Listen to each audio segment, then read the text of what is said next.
नौशरो फेरोज का खबर शामिल कयूं पिया। मंसूर मलक जी रिपोर्ट मुताबिक district health officer Naushahro Feroze doctor Asad Ali Kalhoro पारां रूरल हेल्थ सेंटर मिठियानी ऐं RHC नवां जतोई खे नई एम्बुलेंस सर्विस ॾींदे चयो त सिंध हुकूमत पारां एमरजेंसी में गरीब मरीज़नि लाइ सिहत मर्कज़नि खे एम्बुलेंस जी सहूलियत फराहम करे रहिया आहियूं त जीअं वधि खां वधि मरीज़नि खे फ़ाइदो पहुची सघे। हिक सवाल जे जवाब में हुन चयो त अस्पतालनि जी हालतुनि खे सुधारण लाइ हिकमत अमली ठाही आहे।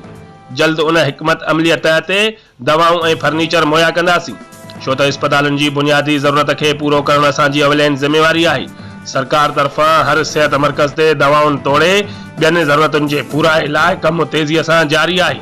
इंशाअल्लाह सिहत जूं सभु सहूलियतूं अवाम खे ॾींदासीं। हुन अवाम खे अपील कई त पंहिंजनि अस्पतालनि जी पाण निगरानी कनि ऐं जंहिं बि शइ जी खोट आहे उन जो इतला DHO ऑफिस ताईं पहुचाइनि, उन जो अज़ालो कंदासीं।